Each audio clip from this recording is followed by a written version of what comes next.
Somebody give me a sound check before I go on at 10:30. Maybe text me or message me if you can hear this. I think I'm live.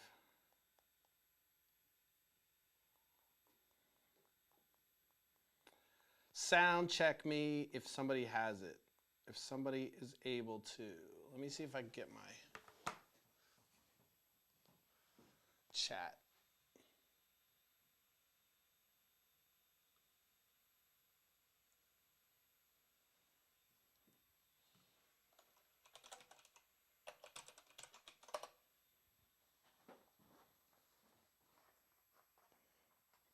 That's not good. My zipper's down.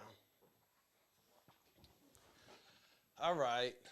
I'm not going yet, but I just wanted to see if I got a sound check.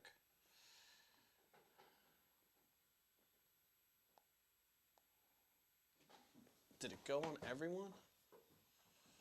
Can you hear me all right? Yeah, I disappeared. I'm not doing anything yet. I'm not live yet. I just need to know if my sound check. Okay, you got my sound? Good.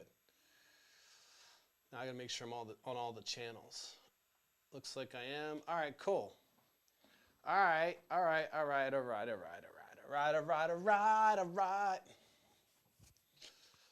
So we got a sound check. We're semi-focused. For some reason, it didn't pop up on my Smashing the Party.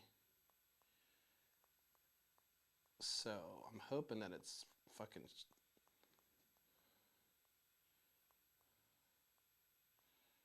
Yeah, there it is. All right, cool. I can see myself.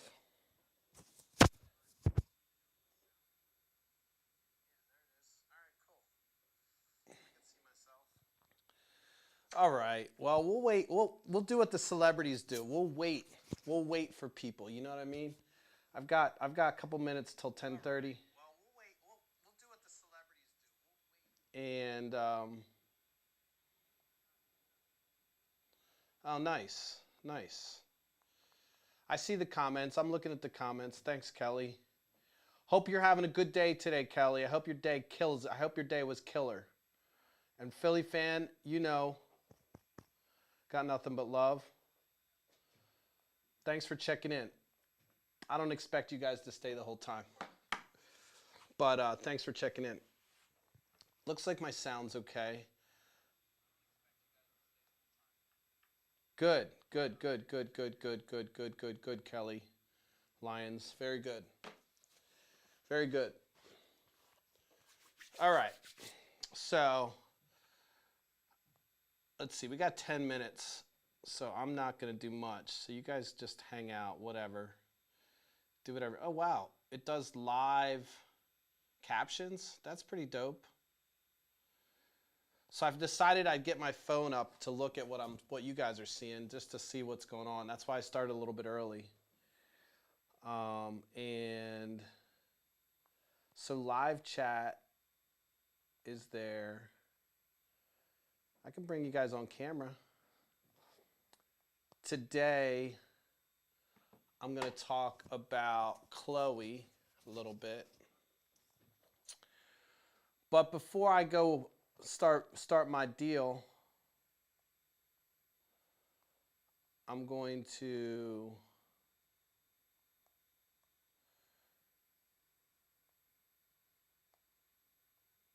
get my shit tight. Is it focus? Is the focus okay? Philly fan, are you still on there? Is the focus all right? Because I'm using a prime lens that doesn't have autofocus because I love the way it looks. So if the focus isn't right, I'm doing this on myself. So what I did is I put a plant up here, and then I just looked at the plant. I used the plant as something to focus on. But anyway, all right, we're good.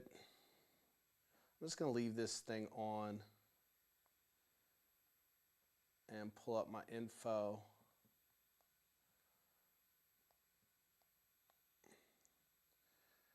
Because today,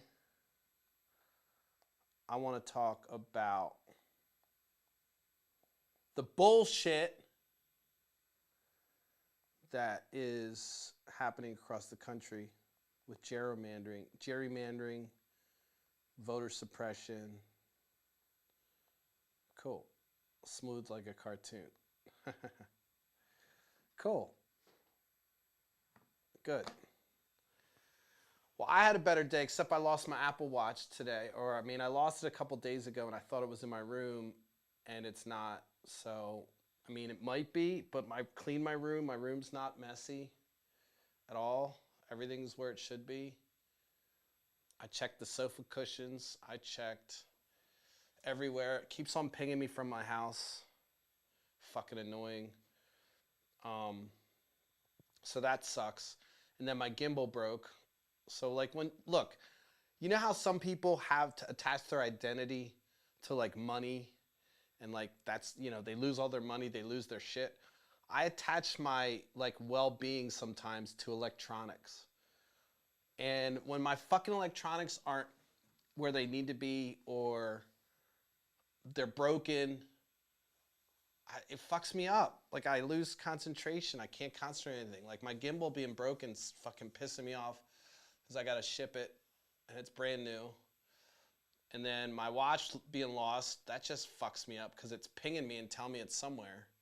So I was like, dude, I spent way too much time focused on the wrong shit when it comes to electronics. I admit it. It is definitely one of my vices. I have lots of vices. But anyway, so I'm just scrolling through my Reddit. I already know what I'm going to say, but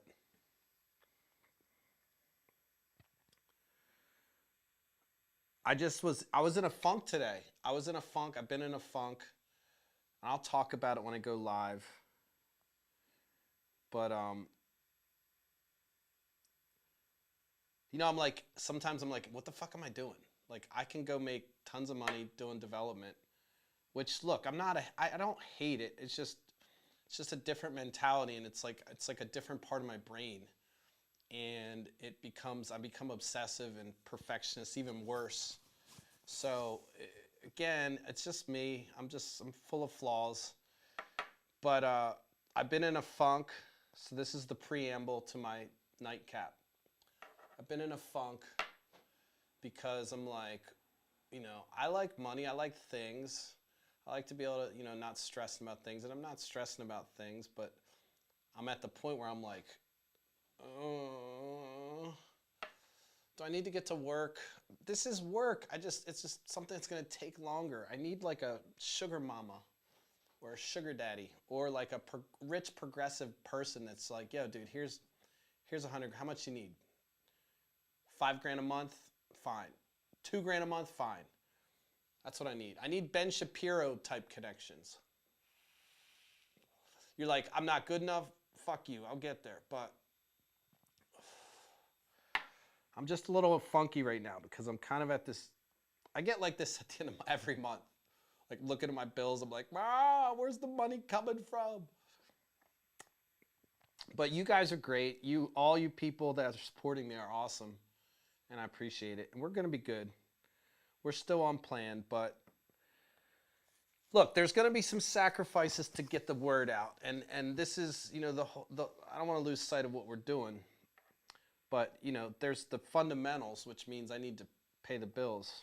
Bills are paid, but I'm tapping into the savings. And the wife doesn't like that, which is fair.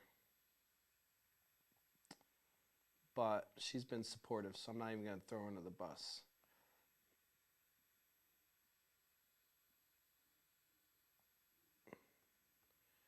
So, well, you know what? We got 2 minutes. There's my dog. My dog will start barking. So listen. There goes my dog.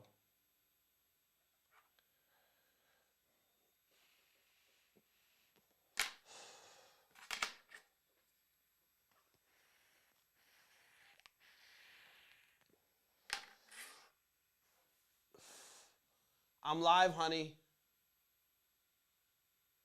I'm going to be live soon, so I can't come down. All right, listen. Is it flaking? All right, good. Doesn't look bad. Follow your happiness, not your money. Maybe dog dragged under the couch. You like it creamy, dreamy? Oh, not super sharp? I can make it a little sharper. You think I should make it sharper? I don't know, man. If it's like smooth like a cartoon, here's what I do. I kid you not. This is so ghetto, but I'm going to show you. I put this plant here when I have this lens, and then I focus on the plant, and I go between the chairs. So I go halfway, hoping that I can find a happy balance. So that's how I do focus with manual. I know because my wife's not here, I need a person, but whatever. It is what it is. All right, look. I'm going to get started. Welcome to Nightcap. I'll cut out that preamble when it goes to YouTube. Welcome to Nightcap. You know the deal. This is where I spit my fucking shit, and I got some shit to spit today.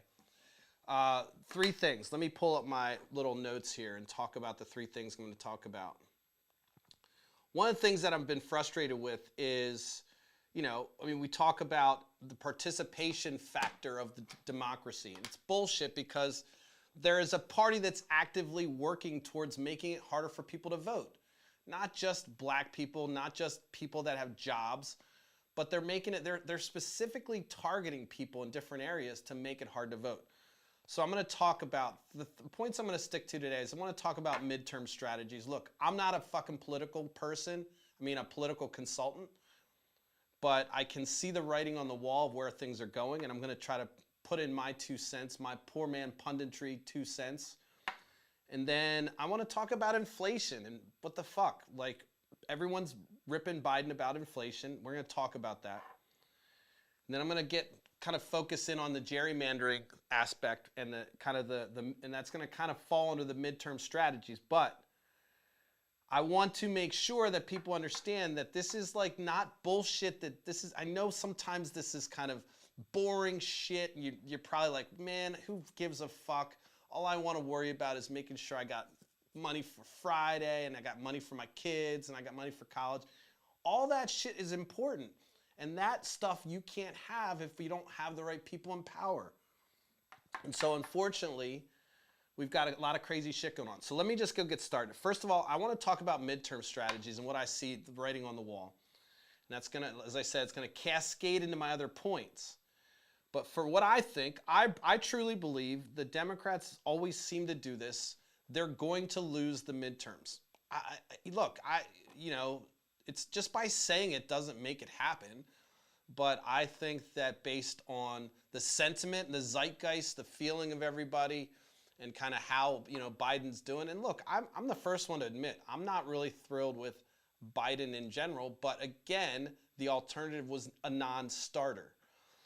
But I do believe that he was status quo. I believe that he came in and he got elected because he was status quo, because a lot of Republicans that had their eyes wide open about the Republican Party and their sycophancy around Trump, which means they're, sucking his whatever, that kind of behavior. A lot of Republicans were like, all right, I don't want to vote for Elizabeth Warren or Bernie Sanders, but I'll vote for a Joe Biden. And so Joe Biden was able to ride in, and plus, I've talked a little bit about the DNC kind of making it harder for other candidates to even get on the ballot in some places, or even get any network, kind of connectivity or any kind of connection to the media network that they have. That's really what the DNC has been doing, is they've been kind of shuffling in the candidates that they want and then kind of making it harder for everyone else. Andrew Yang, the Yang Gang, he experienced that. I don't know if he was necessarily a true Democrat. I think he was more libertarian leaning, but he ran under that party. And he talks a lot about, you probably don't even know who he is, and that's by design, but he talked a lot about the fact that it was very difficult to get the same kind of access to the resources that you would think a candidate would be able to have.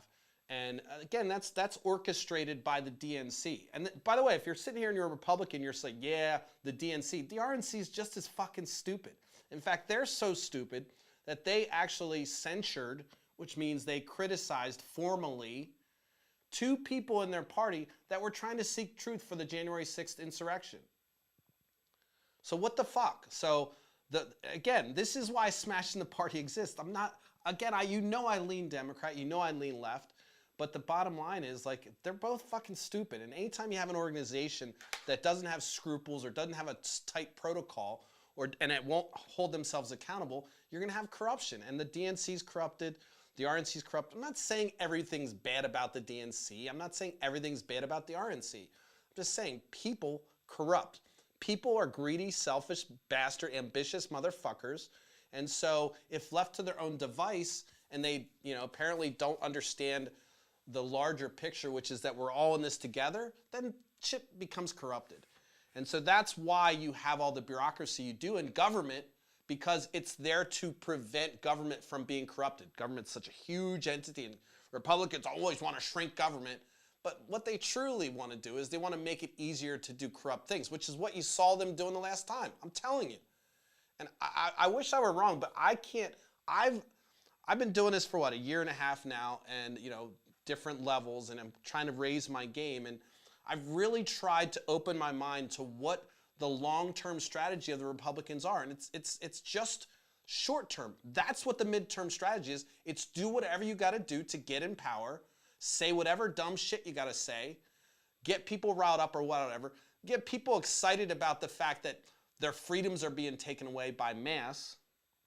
And, that's how you get elected. And of course, Democrats are trying to pass these big progressive things, and they don't do a good job selling it. And nobody coalesces around an idea. So they look flaccid, as I like to say, and so, and that's, it's not necessarily a bad thing that we have these two parties that have different ideas about what the country should look like. But it's problematic when you have one party that does everything possible to ensure they're in power without presenting any ideas. Bottom line, look at the fucking 2020 platform for the Republicans. There is nothing. It's a rerun. I've said this so many times. It's a rerun. They said, you know what? We're just going to fucking bow to Donald Trump, and that's our strategy. That's what the fuck their strategy was for 2020.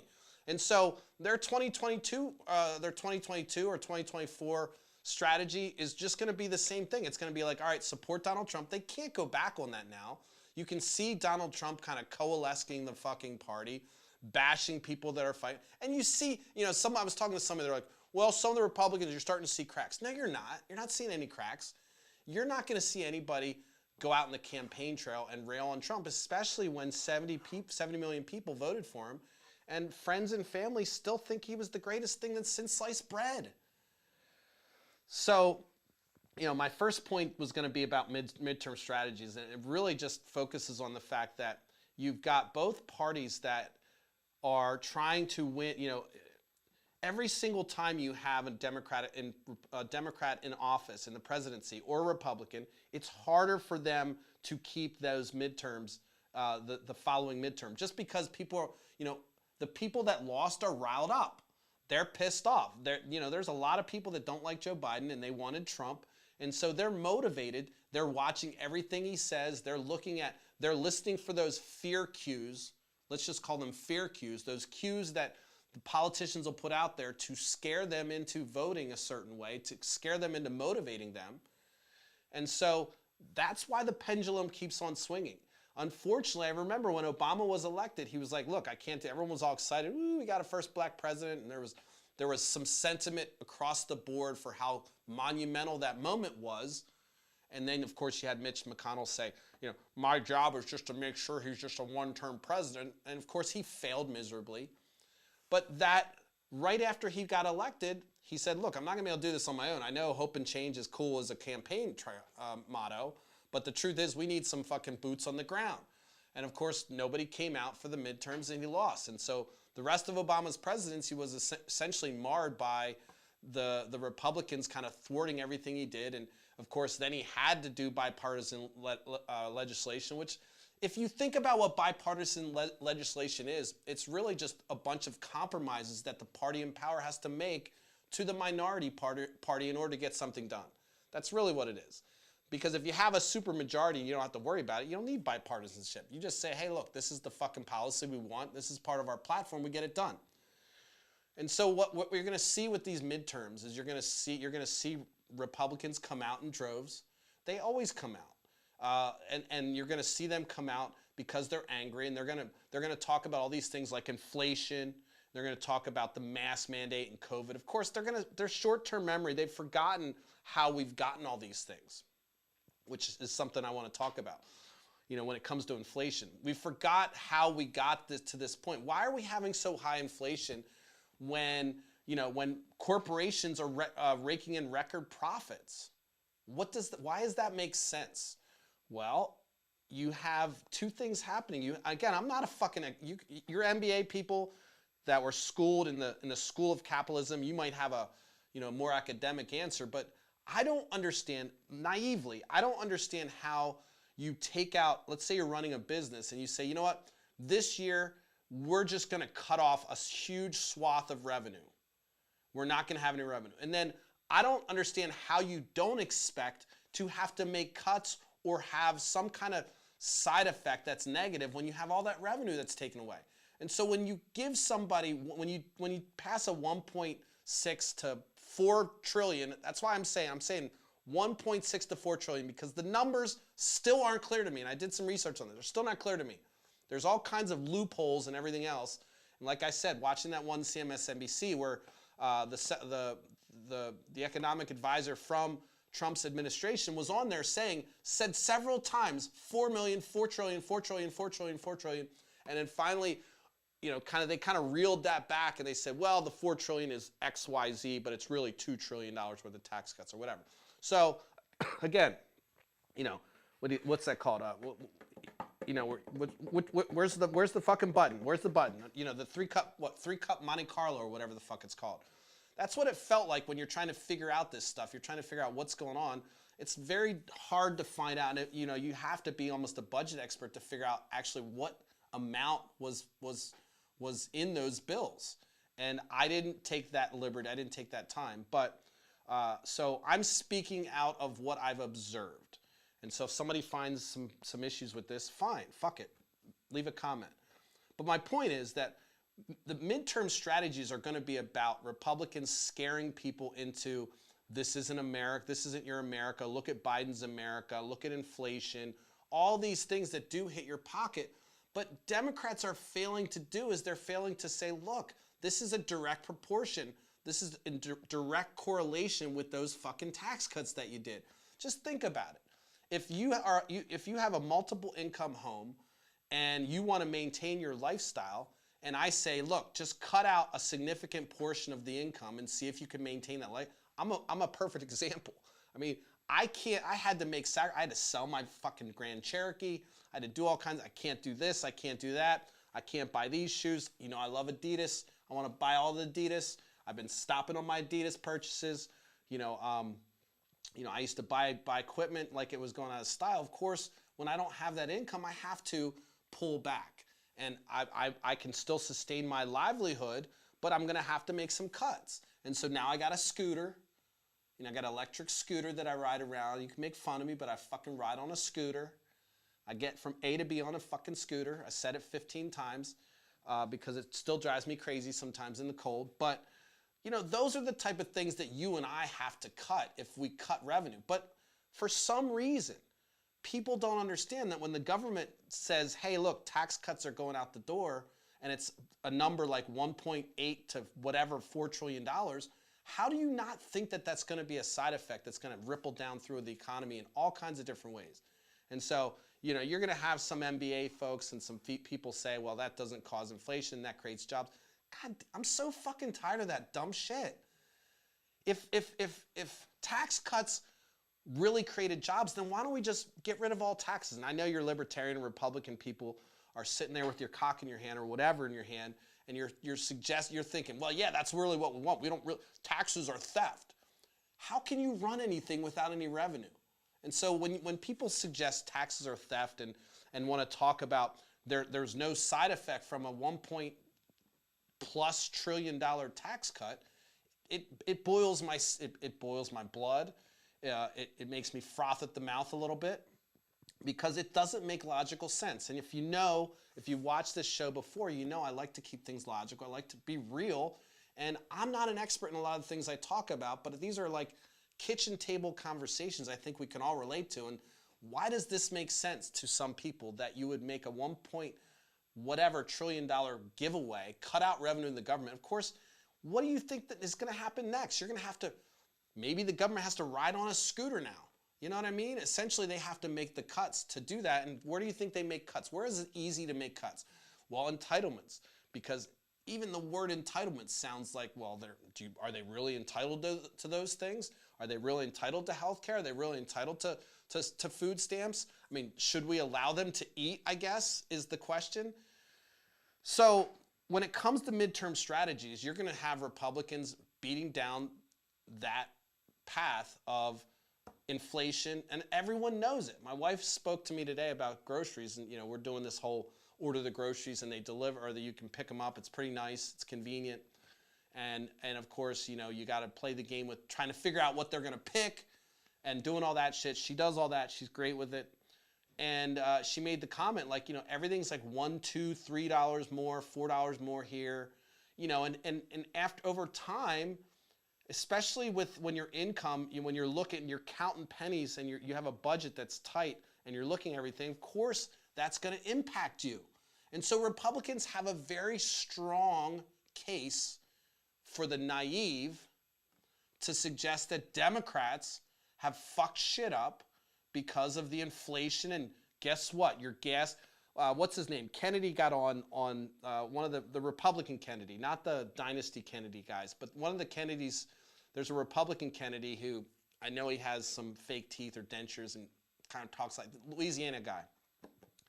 He got on and he was real like melancholy and somber, and he was like, if a bunch of people won the lottery, if you had actually won the lottery, the first thing people would do is they would go fill up their gas tank. Motherfucker, no, they wouldn't. Stop fucking making. I get the gas prices are higher. They were $4 when Bush was in office too, okay? So don't act like this hasn't happened before. I get we have inflation, but those kind of statements coming from our leaders who have access, unlike me, they have access to real data, like they can go behind the scenes. I mean, I technically could go to the same sites that they could, but they have inside information on how they aggregate that data. They have all these assistants that can help them to get their statements so they're true.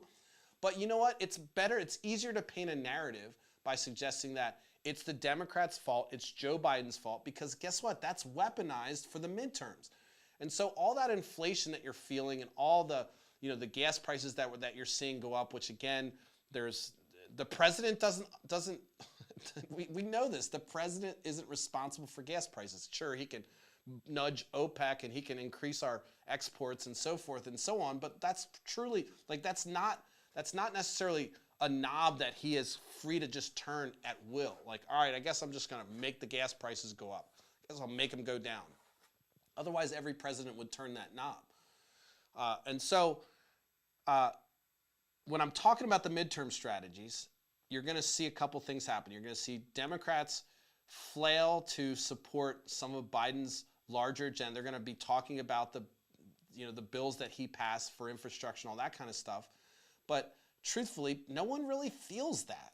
And so what it's easy to feel is, hey, inflation, Democrats fucked up. And of course, if you don't think about anything past what your team is saying, then you're just going to take them for their word, and you're going to say, yeah, well, what about inflation? Every fucking time I talk to somebody, well, look at inflation, look at gas prices.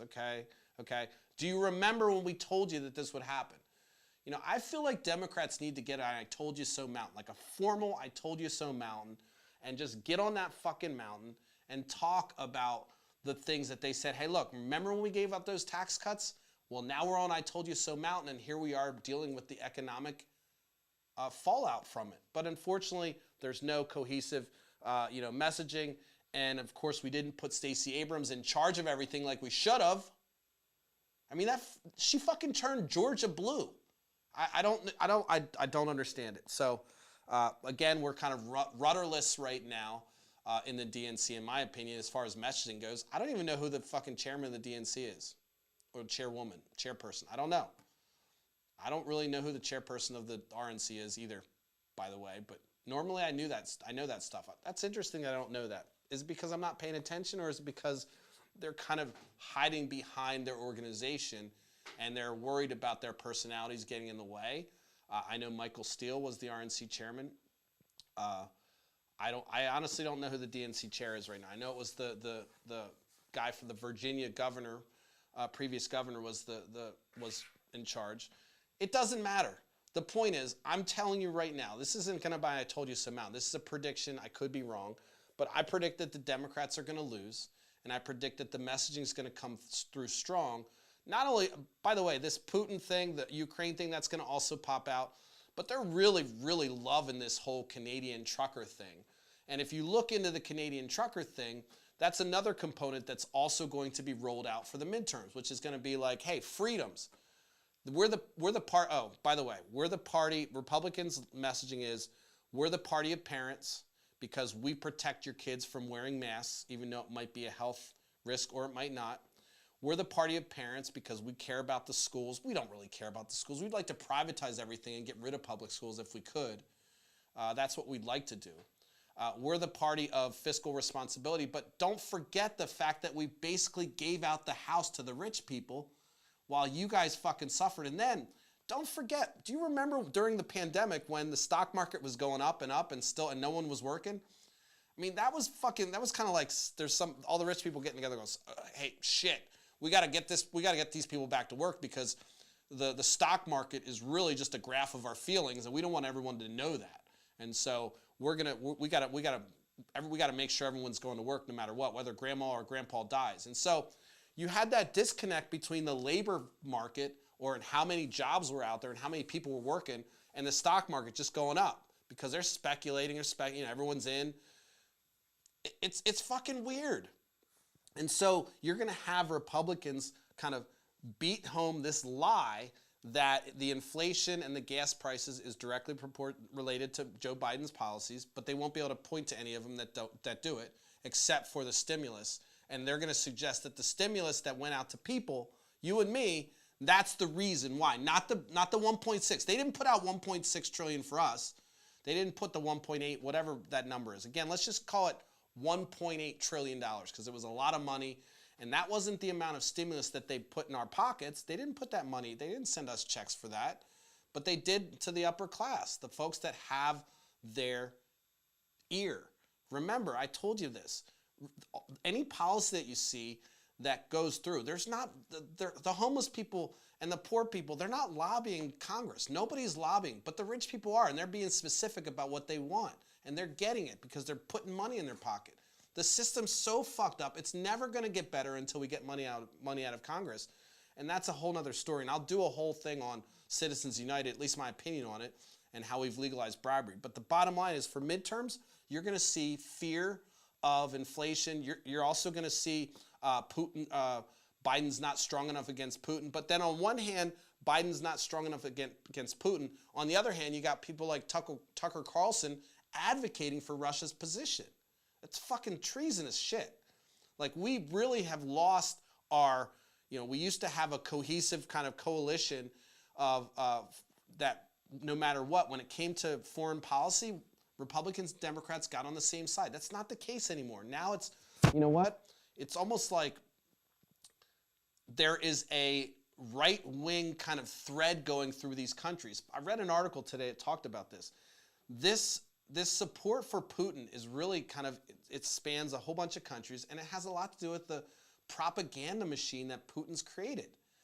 You think that's kind of hogwash. You think about the 2016 election, how Democrats were crying about the fact that there was a lot of influence from foreign governments into our social medias. That hasn't stopped. In fact, it's become more direct. Think about this. If you have a state apparatus, why wouldn't you just target senators? That's why you see some of these smart senators saying dumb shit, because every single information portal they go to, they're getting fed this dumb shit, including their staff. They're literally in a bubble. They don't even know it. And this is just why you see kind of this divide between the parties and this complete support for Putin and even the invasion of Ukraine. Gabby, what's her name? Gabby, the Hawaiian woman. she was actually saying, and by the way, I'm not a fan of hers. She's horrible. But she was saying, what Putin's doing in Ukraine's not really democracy, and because they did all these things. So they're already kind of breaking it down that Ukraine's really not a democracy, so we shouldn't defend it, without even talking about the strategic alliance that we need, and kind of how they're a buffer from Russia marching across Eastern Europe.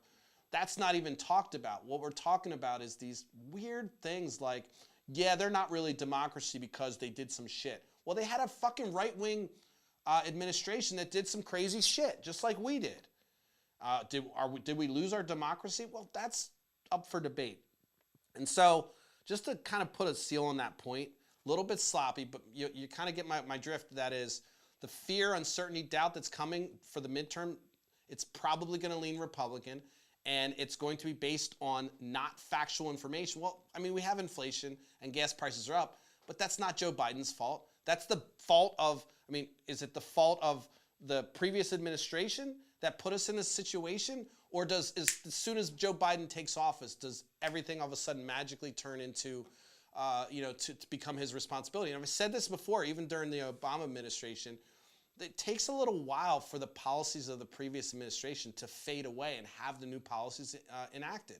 And so, we were doing everything from trade wars to playing, chicken with China on different, export-import stuff.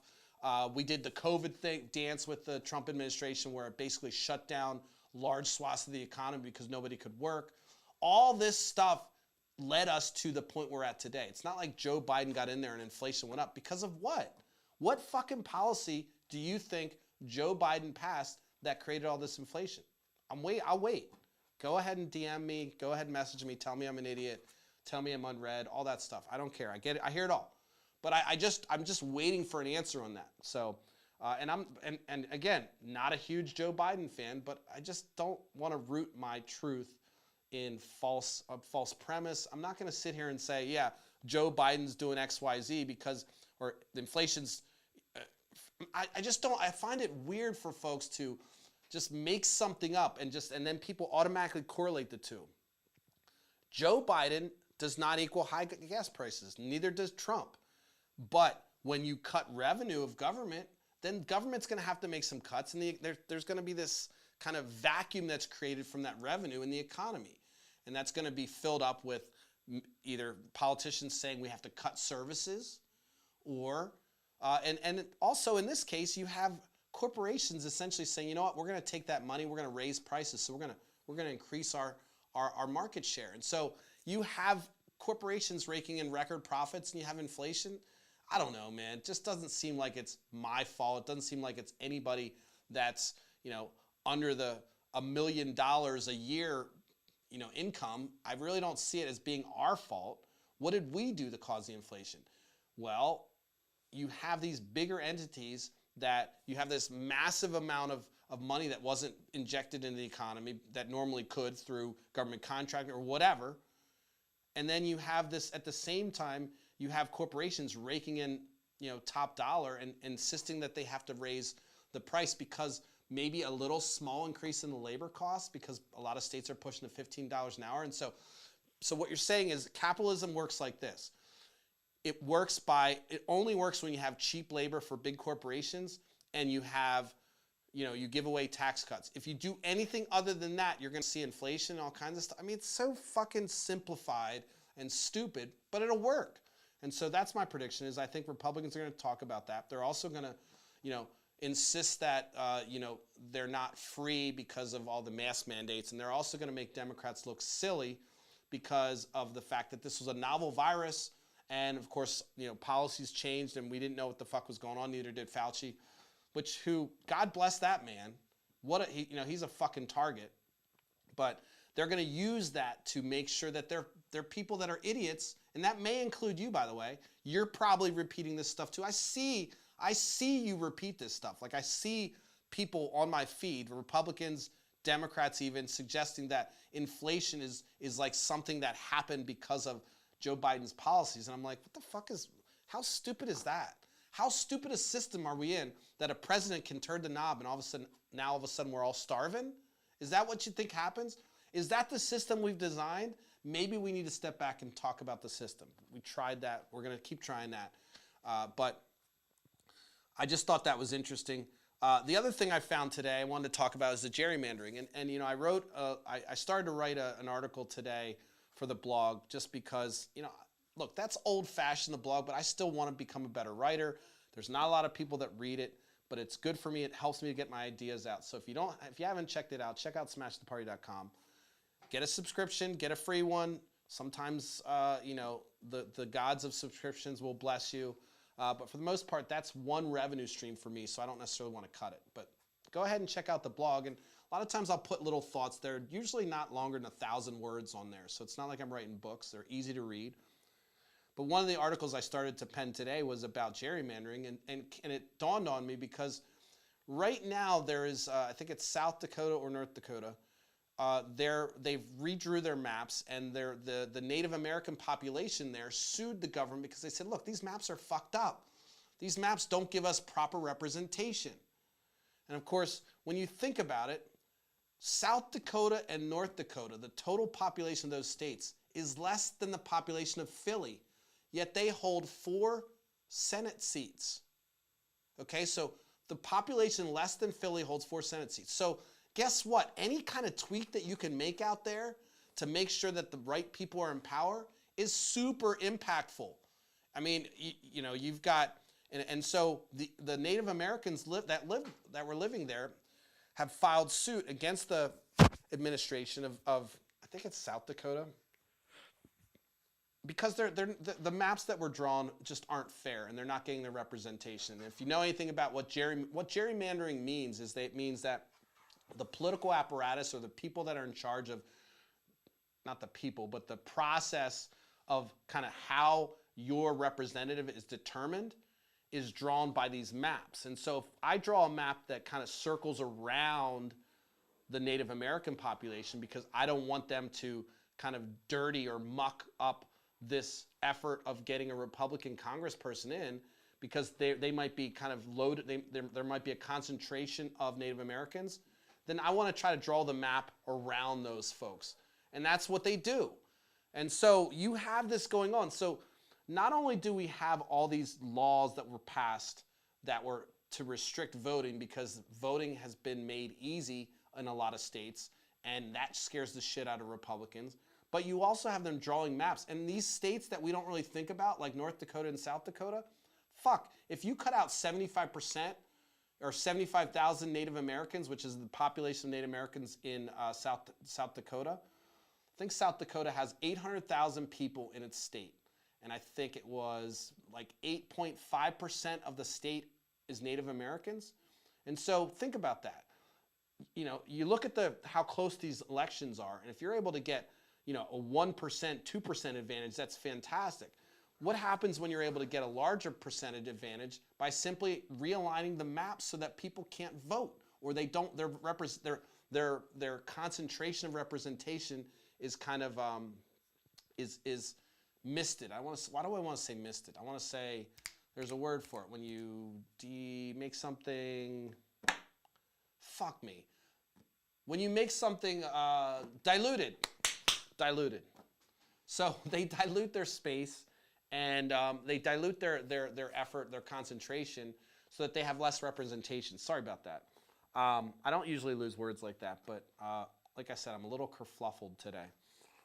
But so as I'm looking at kind of, you know, talking about the midterm strategies, you know, I'm talking about what they're going to say. They're going to talk about inflation. They're going to make Joe Biden look like he's the bad guy. Democrats, I'm not sure how they're going to overcome the fear factor that Republicans are so good at, which is why I think they're going to lose. But not all on top of that. Again, I didn't even talk about the voter stuff that, you know, I've been talking about before, where, you know, 450 laws have been passed since 2020 election across the country in state legislators that restricts voting. Psh, everyone's yawning. Who cares, right? Who cares? It doesn't matter. I'm still able to go get my Netflix, still able to drink beer, get my hookers and blow. Everything's fine. No worries, right? Well, they're not stopping there. They're trying to make sure the maps are drawn a certain way so that will dilute the concentration of opposition against them even more. And so with those things that are done, it's the reason why like 70% of this country leans left and like 30% of the country leans right, but they always win. It's probably not that big. It might be 40% to 60, but it's significant. Most of the country wants universal health care. They want, their prescription drugs to be fucking free. They would love for the rich to be taxed. They would also believe in a social safety net. They also believe in public education. They also believe in free college. They also believe in student loan forgiveness. These are things that most of the country agrees with. Why can't we get them then? It's because of these things. Fear works really well. Gerrymandering works extremely well, because if you can dilute the concentration of a certain demographic, specifically when you're in a state like South Dakota, North Dakota, we don't think about who the fuck's going there. What is it? Mount Rushmore's out there? I don't even know what the fuck is out there, really.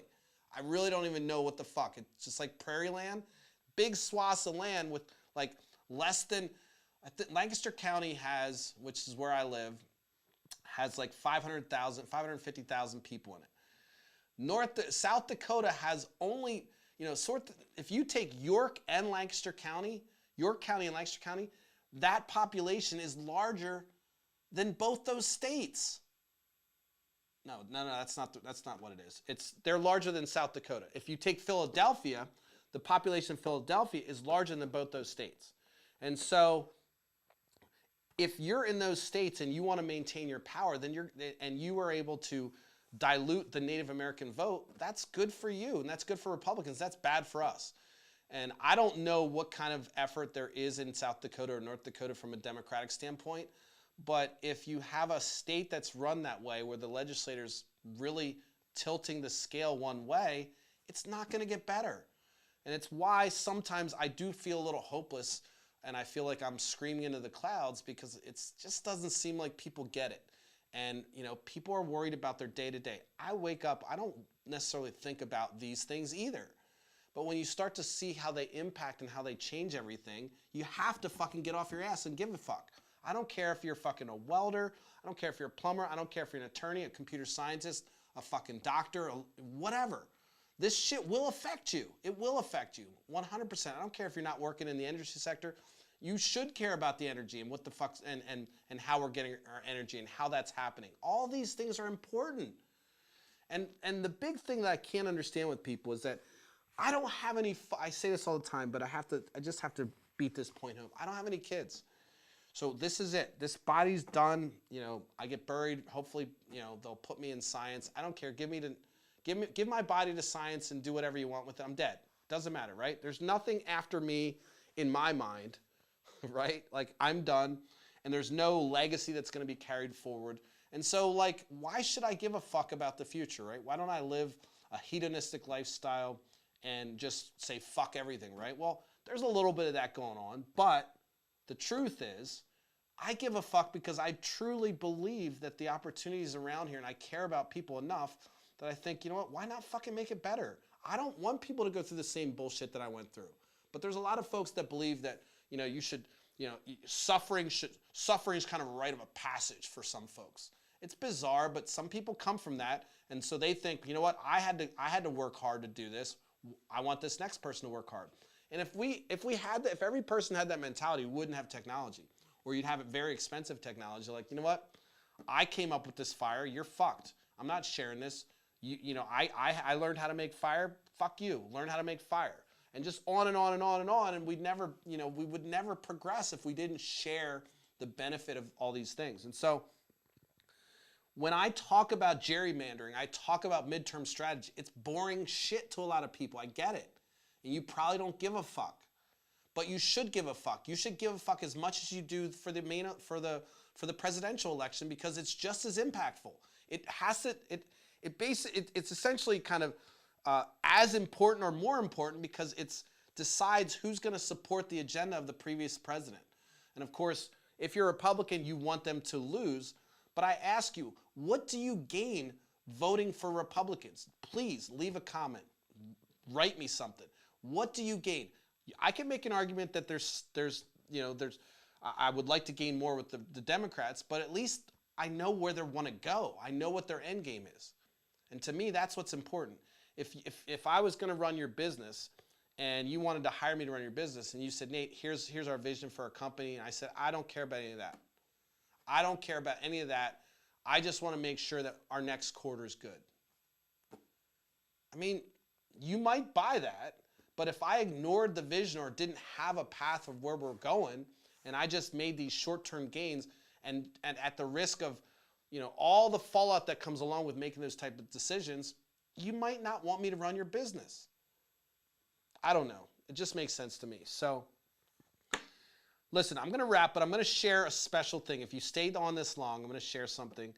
If you don't know, I did an interview with a transgender last week. I think it was decent. Again, I'm not a journalist, but I feel like I asked some good questions. I was uncomfortable talking about some of the things, but Chloe was fantastic. Please go watch that video. It's on YouTube, and she's going to come back. She's a friend of my wife's, and so it was a pretty interesting video where I got to ask a person who just is post-op and actually recently still in recovery, this is a person who transitioned from a man to a woman. And it was an interesting conversation. Before I kind of go into what I want to say about that, let me just wrap and put a bow around my other points. Midterm strategy, keep an eye on it. Don't fall for fear. Don't fall for the bullshit. If everyone's telling you that inflation is Biden's fault, find new friends. If you don't think the tax cuts had nothing to do with inflation, find new friends. The gerrymandering is part of it, and that's happening in states that don't have a lot of people in them, but they're doing it to make sure that they maintain power. We may want to reevaluate why a state like North Dakota has as much representation in Congress, as the entire state of Pennsylvania. What does that mean for Pennsylvanians? It means that if you live in South Dakota or North Dakota, you have your representation is concentrated. And so I don't know. I've thought about this. I think it's fucked up. I get the whole states, the sovereignty of the states and why it came about and the Federalist Papers and all that shit. But to me, we don't have true representation. If you're living in one of those states, you have more power with your vote than you do if you live in a city. Now, Republicans love that shit, but rural folks have more power in South Dakota than we do in the city. And so maybe that's why we have ass backwards fucking policies, because these fucking backwoods motherfuckers in South Dakota, North Dakota, and all these other fucked up states keep voting for dumb shit. Because they're fucking, we don't care about education, we're just farming. I don't know what I'm totally stereotyping right now. I'm just saying, what the fuck is in those states? What would make me want to move to North Dakota or South Dakota? Unless you have like some mineral rights or some crazy shit. I don't know. I'm not saying we get rid of them, but I'm just saying, fuck those people that are fucking over the Native Americans. How much more do we have to do? Do we want to just eradicate the Native Americans? Is that what we're going for? Just get rid of them all? Because it seems to me that in South Dakota, North Dakota, they really don't give a fuck. And it seems like we moved a lot of Indians out there so that they could have their own land. And of course, they're still getting fucked. So, I don't know. It's crazy. But anyway, so look, midterm strategies are fear-based. I want to talk more. So I'm just going to move on and wrap with talking about Chloe real quick. So Chloe was super helpful and awesome. I loved having her on the show. I think that I want to have her on again. I want to do some follow-up and talk to her more about her experience. The reason why I had her on is because her, transgender folks deal with some unique challenges with our healthcare system where they're required to go through a certain process. And once they go through that process, they then are misaligned by the insurance company that they have a pre-existing condition. So it's like, hey, you want to change your gender? Fantastic. Medical field requires these type of things and these kind of checks and balances to make sure you're okay, good fit and all that stuff, psychologically and everything else. And then once you do that though, you went through that program, we can't cover you anymore, that kind of thing. And so it was really interesting, and we think that the ACA was fixed all that stuff, and quite frankly, with the Republicans trying to, at every step of the way, trying to kind of cut the legs out from under that, it doesn't surprise me that there's a loophole that insurance companies are taking advantage of that affects transgender people. And so I want to speak for those people. You know, there's not a lot of transgender people. I don't know anyone else that's post-op. I've never had a conversation with anybody that's transgender, that's in post-op before in my life. And so for me, I want to hear that person's voice, and they fucking goddamn well deserve everything that you deserve for your life. Why can't they live their truth? You know, you want to talk about freedom, they should be able to do whatever the fuck they want, especially if we have the medical capabilities to do it, and it helps them live a more fulfilling life and helps them find their true self. Why would we want to make roadblocks for that person? Pisses me off beyond belief. Like, why what? You can't pick on somebody. Like, why do you have to push down on somebody who's already got a fucking struggle, who's already got pain, who's already got fucking ostracized from society? We got to push down on them, make it more difficult. And it's because of our profit-driven model. There's no real human factor in that. And that's why I wanted to have that about Chloe. So please go watch it. But the most interesting thing about the Chloe saga, and this may or may not go over well with my wife and Chloe, but I think it's fantastic. My wife's a labor and delivery nurse, or she was for 15 years, so she's seen a lot of pussies, okay? She's seen a lot of vaginas. I'm sorry about that. They're vaginas. She's seen a lot of vaginas in all kind of shapes and sizes, and ugly and gross and disgusting to beautiful and well manicured, all in between, right? And so, you know, and she's very good at her job. In fact, I have friends that my wife still delivered their babies, and they think fondly of my wife. But the reason I give you that backstory is because she could be considered, you know, rather, you know, she's seen a lot of vaginas, so she would know what a vagina looks like. And I will say, she had the privilege of seeing Chloe's vagina, and she said she can't tell. So this is, and Chloe, hopefully I'm not embarrassing you, but I think that's fantastic. I think it's fantastic that we have the technology to get to that point where, you know, my wife couldn't tell, and it looked so real, and it made Chloe feel good, and she's feeling better about herself, and she wasn't sure because, you know, again, this is the first time she's had one. And I say this with love about Chloe and my wife. I have no filter, so I just spit whatever the fuck's on my mind. So maybe I should have thought of that before I said it. But I still think that's fantastic. I was kind of blown away by that when my wife called me, and she's like, yeah, you know, she wanted to just see it, and, you know, that was something that she did.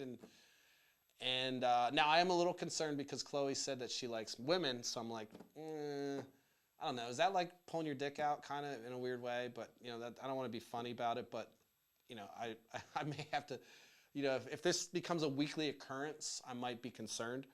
But anyway, so the bottom line is I think that's a fascinating story. I think it's fascinating to hear the plight of other people, and I think it's fascinating that we have the medical technology to make that happen for somebody. And I have no judgment. I really do think it's great. I don't understand it. I can't relate with doing it myself, but I'm also, you probably can't relate with some of the dumb shit that I do. So, you know, what the fuck? And by the way, I'm not suggesting that's dumb. I'm saying that whatever they've decided to make a part of themselves on their journey, I don't see why we can't help them do it and help them find that fulfillment. The alternative is suicide for a lot of these folks. And so I talk a little bit about that. Listen, I threw that last bit in there just because I had to tell somebody. I mean, I think it's, again, I don't have pictures, I didn't see anything, but, you know, I think that was a question in the back of my mind while I was talking to Chloe. It was like, what's going on? Like, how does it work? And so, you know, it would be nice now to also talk to a transgender who has gone from female to male, because I think that would be interesting as well. And I think there's all kinds of different issues that they may face, but along the same lines of kind of changing who you are, it's a big, big thing. And I think these people deserve respect, our support, and there's nothing in here. If anyone takes anything I'm saying as making fun, I'm not, because I would consider Chloe a friend now, and I would love to have her back on, and I will support her journey the whole way through. I don't give a fuck if it makes me look stupid, soft, or whatever. I'm down for people that want to do what they need to do to find their truth, and I think we should make it easy for them. So, listen, I'm going to wrap with that. I went a little bit longer than I wanted to. Midterm strategies, keep an eye out for the fucking fear factor that's going to be coming down their throat. Both Democrats and Republicans, by the way. But I think that the Democrats, I'm okay. Look, I'm kind of okay if we're able to scare people into, hey, by the way, you're not going to get you're not going to get universal health care if you vote for Democrats. You're not going to get all these things that we want, that 70% of the country wants. But we keep on going back to this dumb shit. And it has a lot to do with the fact that people are stupid. That includes you and me. And we kind of buy into their bullshit. And we don't have politicians that really give a fuck. All they care about is power. And so they use these tools to weaponize us and polarize us and prevent the fucking other party from taking power.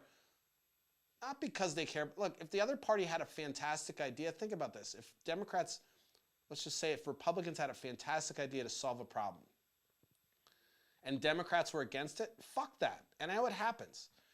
And that goes the same, the other way. And this is why smashing the party exists, because fuck the party bullshit. Let's get it done. I don't give a fuck if Republicans are the ones to pass universal health care. I know that won't happen because their donors won't allow it. But, I really want to see progress in this country. And I guess that's why I'm progressive, because I want to see progress. I don't know. But anyway, keep an eye out for the fear factor. Take a look at your fucking, make sure you know who your representative is. Make sure you know, if you do live in South Dakota, let's just assume I'm global, and you live in South Dakota, North Dakota, make sure you call your senator and ask them about this. Ask them why the Native Americans are being disenfranchised again. Ask them. The fuck? And we should have Congress stepping in saying, no, these are protected people. These are the fucking owners of the land. These are the real, true Native Americans. So don't fuck with them.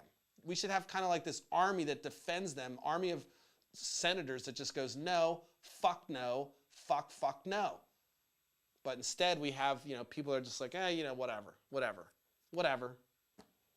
Their voices drowned out. These are more important things. You know what we got to worry about? We got to worry about passing anti-fucking mask mandates and shit like that. Dumbass shit. Who fucking cares? Imagine you're done with your whole run for Congress and they're looking at you and they're saying, what did you accomplish? Well, my major piece of legislation that I got passed was that I was able to prevent governments from putting masks on people. And that's your thing. You've done nothing. Absolutely nothing. You've gotten some loony Karen people that get all riled up in Walmart happy. That's your fucking base. You're really doing it because it's a divider and it's easy to fucking define and it's easy to polarize people, and it motivates your base. That's why the fuck you did it. Not because you care or it's even good health, which is debatable. But all right, listen, we're back at it. Let me just say, today was rough for me. I've been struggling. Like I said, I go off on these fucking tangents when I lose my technology and my shit breaks. It fucks me up. I'm a sensitive snowflake when it comes to that shit. And so I also spent time on TikTok today, which is fucking absolutely horrendous. But look, that's where things are going. And I'm looking at all the political stuff on TikTok, and it's just short little blurbs and little interesting things that it's like the meme world of video is what TikTok is. It's like instead of a picture, it's like these memes for political, and I hate it. I absolutely think it's awful. I know how they get passed around. I know it's good, and I know just because I hate it doesn't mean I'm not going to do it. But it was kind of depressing because I'm thinking, man, I'm going to have to filter this.